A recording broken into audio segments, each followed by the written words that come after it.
जय हिंद दोस्तों, स्वागत है आपका हमारे YouTube channel dream job with Ankit पे। दोस्तों, इसके पहले का वीडियो हमने पेपर 1 का एनालिसिस किया था, जिसमें हमने लगभग 60+ क्वेश्चन किए थे। अब यदि आपने वो वीडियो नहीं देखा, देख लीजिएगा। और आपको यदि कुछ क्वेश्चन याद है जो उसमें नहीं दिया है तो आप कमेंट बॉक्स में कमेंट करके बताइएगा। तो चलिए हम पेपर 2 का एनालिसिस करते हैं। देखिए, यहाँ पे एक सबसे बड़ा क्वेश्चन था रीजनिंग का। ये काफ़ी बड़ा क्वेश्चन था। तो हमारे एक ब्रदर हैं जो इस क्वेश्चन को उनको याद था पूरा क्वेश्चन एग्जैक्ट ऑप्शन सहित, तो उन्होंने ऑप्शन बताया। तो हमने सोचा कि इसको रखा जाए, क्योंकि काफ़ी बच्चे इससे परेशान थे। देखिए, यहाँ पे 135, 56, 112, 89, 152, 62, 97 यहाँ पे क्वेश्चन मार्क दिया है। यहाँ पे आपको भरना था। उसके बाद 142। तो इसको कैसे करेंगे? ऑप्शन यहाँ पे 64 है, 115 है, 276 है, 215 है। देखिए, यहाँ पे क्या किया गया है, बेसिक सा यहाँ पे क्या किया है, तीनों लाइन को जोड़ दिया गया है। यहाँ जैसे हमने आपको दिखाया हुआ है, तीनों को जोड़कर 303 आना चाहिए। उसके बाद इसको भी जोड़कर 303 आना चाहिए, और इसको भी जोड़कर 303 आना चाहिए। तो यहाँ पे क्या किया जाएगा, दोनों को जोड़ लेंगे और 303 से घटा देंगे। यहाँ पे जैसा हमने किया है, तो 64 आंसर आ जाएगा। इसका एक ऑप्शन सही हो जाएगा। तो मैं थोड़ा हाईलाइटर ले लेता हूँ। तो यहाँ पे आपका ए ऑप्शन सही हो जाएगा। नेक्स्ट क्वेश्चन था कि भारत में हिमालय की सबसे ऊंची चोटी। तो देखिए, भारत में हिमालय की सबसे ऊंची चोटी तो K2 है, लेकिन वहाँ पे जो ऑप्शन था वो K2 नहीं था। इस वजह से यहाँ पे जो दूसरा आंसर हो जाएगा, जो कंचनजंगा हो जाएगा ऑप्शन के हिसाब से। उसके बाद प्राचीनतम वेद आया था। ये फर्स्ट पेपर में भी आया है, सेकेंड पेपर में भी आया है। तो ऋग्वेद सबसे प्राचीनतम वेद है। दोस्तों, नेक्स्ट क्वेश्चन था बृहत्त्रयी महान ग्रंथ। इसमें कौन कौन से हैं? तो इसमें 3 ग्रंथ हैं। एक है चरक संहिता, दूसरी है सुश्रुत संहिता, और एक है अष्टांग हृदयम। मृच्छकटिकम पुस्तक किसकी है? तो ये शूद्रक की है। बीसलदेव रासो किसकी रचना है? ये पूछा गया था। नरपति नाल की बीसलदेव रासो है। उसके बाद पूछा था पा धातु लिट लकार का मध्यम पुरुष एक वचन बताइए। तो इसका हो जाएगा पास्यसी। नेक्स्ट क्वेश्चन था संसद के किसी सदस्य को संसद के किसी सदस्य को अयोग्य कौन ठहरा सकता है? तो इसका आंसर हो जाएगा लोकसभा अध्यक्ष। उसके बाद आया था SCO यानी संघाई सहयोग संगठन में भारत कब शामिल हुआ था? तो ये 2015 में। सार्क में कौन सा देश शामिल नहीं? ये क्वेश्चन आया था। इसमें तो आंसर हो जाएगा म्यांमार। अलमारी में हमेशा क्या रहता है? देखिए, रीजनिंग का क्वेश्चन है। तो अलमारी में हमेशा दरवाजा रहता है। क्रिकेट में हमेशा क्या रहता है? क्रिकेट यदि आपके खेला जाएगा तो बिना पिच के नहीं खेला जा सकता। तो ये भी। उसके बाद ये ऑप्शन के हिसाब से है। प्रारंभिक रंग देखिए पूछा गया था। तो प्रारंभिक रंग होता है RGB। यदि आपको याद नहीं तो आप इसे याद कर लीजिएगा, रेड, ग्रीन, ब्लू, RGB। बहुत लोग लाल, पीला, नीला लगा देते हैं, तो पीला इसमें नहीं होता है। कौन सा ग्रह नहीं है? तो ये ऑप्शन में था चंद्रमा ग्रह नहीं है, ये एक उपग्रह है। पीपल पीस को डिक्शनरी के हिसाब से अरेंज करने के लिए आया था।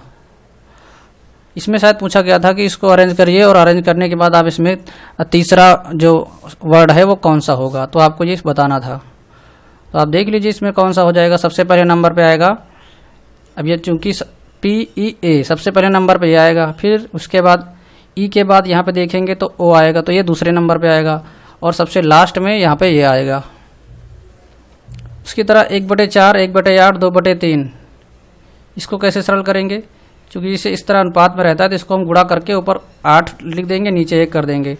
तो ये हो जाएगा, ऊपर 2 हो जाएगा। तो 2 से 2 कट जाएगा। तो इसका आंसर हो जाएगा 1/3। देखिए, इसका आंसर हो जाएगा 1/3। नेक्स्ट क्वेश्चन है 25 × 35 बराबर 78। तो 52 × 45 बराबर क्या होगा? देखिए, यहाँ पे क्या किया गया था कि इस साइड के जोड़े गए हैं। थोड़ा सा मैं कोशिश करता हूँ समझाने की आपको।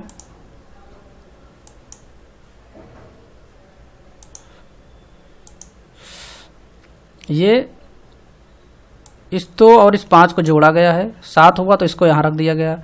फिर 5 और 3 को जोड़ा गया, 8 हुआ तो इसको यहाँ रख दिया गया। फिर 5 और 5 को जोड़ा गया तो 10 यहाँ रख दिया गया, ये देखिए।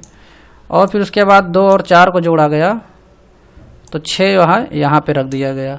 उसी तरह इसमें 8 को यहाँ पे रखा गया है और 7 को यहाँ पे रखा गया है। तो उम्मीद करते हैं आप समझ गए होंगे। अब आते हैं नेक्स्ट क्वेश्चन पर। देखिए, यहाँ पे पूछा गया था कथन निष्कर्ष का क्वेश्चन है। सभी लड़के ईमानदार हैं, कथन 1 है। कथन 2 है कि सचिन एक लड़का है।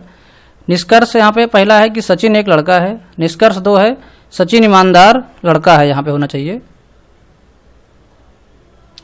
सभी ईमानदार लड़के हैं। तो देखिए इसको इस तरह हम करेंगे। यहाँ पे सभी लड़के ईमानदार हैं, तो हमने जब ईमानदार का बड़ा गोला बना लिया।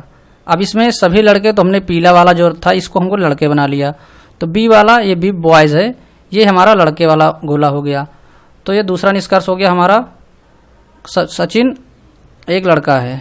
तो देखिए सभी लड़के ईमानदार हैं, तो ईमानदार के अंदर सभी लड़के आ गए। फिर उसके बाद कथन 2 कहता है कि सचिन एक लड़का है, तो ये जो सचिन है ये इस लड़के वाले गोले में आ जाएगा। क्योंकि सचिन एक लड़का है तो ये इस लड़के के गोले के अंदर आ जाएगा। अब देखिए निष्कर्ष कह रहा है कि सचिन एक लड़का है, तो हाँ सचिन एक लड़का है। दूसरा कह रहा है कि सभी ईमानदार लड़के हैं, तो देखिए सभी ईमानदार लड़के नहीं हो सकते। यहाँ पे कुछ ही लड़के जो ईमानदार हैं, क्योंकि इतना ऑप्शन जो ईमानदार का है वो छूट रहा है। सिर्फ इतना ही जो ऑप्शन है इतना यही फिल हो रहा है जिसमें लड़के ईमानदार हैं। तो इसका जो है निष्कर्ष 1 सही हो जाएगा। यहाँ पे देखिए क्वेश्चन, यहाँ पे कथन और निष्कर्ष दोनों सेम टू सेम मैच कर रहे हैं, तो ऑप्शन हो सकता है गलत वहाँ पे कुछ दिया गया हो, लेकिन यहाँ पे इसका जो बताया गया उस हिसाब से ऑप्शन 1 होगा। लेकिन यदि आप कथन निष्कर्ष में क्या होता है, यदि आपको सेम टू सेम क्वेश्चन जो कथन है वो रिपीट होता है तो गलत माना जाता है। अब फिलहाल यहाँ पे ऑप्शन 1 अभी सही माना जा रहा है। ऑप्शन के हिसाब से देखा जाए तो उसमें निष्कर्ष होगा कि इसमें से कोई नहीं, तब इनमें से कोई भी नहीं भी सही हो सकता है। तब यहाँ पे कुछ क्वेश्चन आयु संबंधित थे, उनका 2 साल पहले उनकी आयु क्या है, तो 3 साल बाद क्या, इस सब अनुपात में दिया था। अब एग्जैक्ट क्वेश्चन नहीं याद है।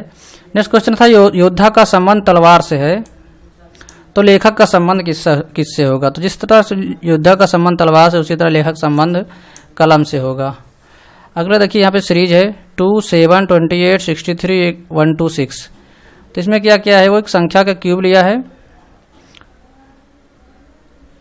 देखिए यहाँ पे दूसरा क्या क्या है, इसने क्यूब +1, तो यहाँ पे अगर 1 का क्यूब करेंगे तो 1 आएगा, फिर उसमें हम 1 जोड़ेंगे तो 2 आएगा। फिर यहाँ पे देखिए 2 का क्यूब करेंगे तो 8 आएगा, उसमें से 1 घटाएंगे तो 7 आएगा। क्यूब +1 -1, एक बार प्लस दूसरी बार माइनस। तो यहाँ पे देखिए 125, यहाँ पे 5 का क्यूब है 125 +1 126। उसके बाद 6 का क्यूब करेंगे तो 6 छंग 36, छक्के 216, 216 मस 1 जाइए 215, तो यहाँ पे 215 हो जाएगा।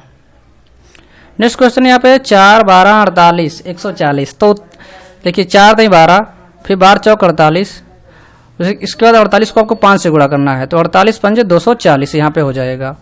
ये एक बढ़ा के गुणा कर रहा है। उसके बाद नेक्स्ट क्वेश्चन था 5, 45, 405, फिर क्वेश्चन मार्क यहाँ पे दिया गया था, तो इसमें क्या कर रहा था, वो 9 से गुणा हो रहा है। 5 9 45, फिर उसके बाद आपको 45 9 या 405, फिर 405 × 9 3645 इसका आंसर हो जाएगा। फिर एक था यहाँ पे देखिए 84 24, एक सीरीज टाइप दे रहा था यहाँ पे। देखिए अगला क्वेश्चन था यहाँ पे 84 24 62 23 46 32 24 21। इसमें 4 में से भिन्न कौन है, इनका जो संबंध दिख रहा है इसमें भिन्न कौन है। तो इसके देखिए क्या होगा, 84 को आप 2 से भाग देंगे तो आएगा 84 को 2 से भाग देंगे तो आएगा 42। 42 को आपको पलट देना है, तो 42 का 4 इधर हो जाएगा, 2 इधर हो जाएगा, तो 24 हो जाएगा। उसी तरह यहाँ पे देखिए 46 का उल्टा करेंगे तो आधा होगा 46 का 23 को आप पलटेंगे तो 32 हो जाएगा। उसी तरह 24 का उल्टा आधा करेंगे तो 12 आएगा, 12 को पलटेंगे तो 21 हो जाएगा। फिर यहाँ पे देखिए 62 को करेंगे तो आपको आएगा 31, लेकिन यहाँ पे दिया हुआ है 31 का उल्टा करेंगे तो आएगा 13, लेकिन यहाँ पे दिया हुआ है 23। तो इसका जो आंसर गलत होगा वो यही वाला हो जाएगा, 62 और 23। एक नेक्स्ट क्वेश्चन था यहाँ पे देखिए सीरीज का कोडिंग डिकोडिंग में यहाँ है ZXUWL। तो यहाँ पे देखिए Z से X में 2 माइनस हो रहा है, फिर इसके बाद देखिए 2 माइनस, फिर 3 माइनस, फिर 4 माइनस, फिर 5 माइनस, इसी तरह घटते घटते इसमें L हो गया 12, 12 में से 6 गए, 6 आएगा तो 6 हो जाएगा F का। तो इसका आंसर हो जाएगा F। तो दोस्तों इतने ही क्वेश्चन याद थे, बाकी यदि आपको याद हैं, अगर इसमें से मैच नहीं खा रहा है तो आप हमें कमेंट बॉक्स में कमेंट करके बता दीजिएगा, हम नेक्स्ट वीडियो बना देंगे। बाकी आपकी कोई समस्या होती है, कोई दिक्कत होती है, कोई क्वेश्चन में कन्फ्यूजन है तो आप कमेंट बॉक्स में कमेंट करके पूछ सकते हैं। हाँ दोस्तों एक बात और बता दें, आप यदि आप बीएड अब तो करने वाले हैं तो आपको बीएड से संबंधित कोई भी काउंसलिंग है, कोई भी समस्या है काउंसलिंग या फिर आपको, तो हमें कमेंट बॉक्स में कमेंट करके पूछ सकते हैं। मिलते हैं नेक्स्ट वीडियो में, तब तक के लिए बाय।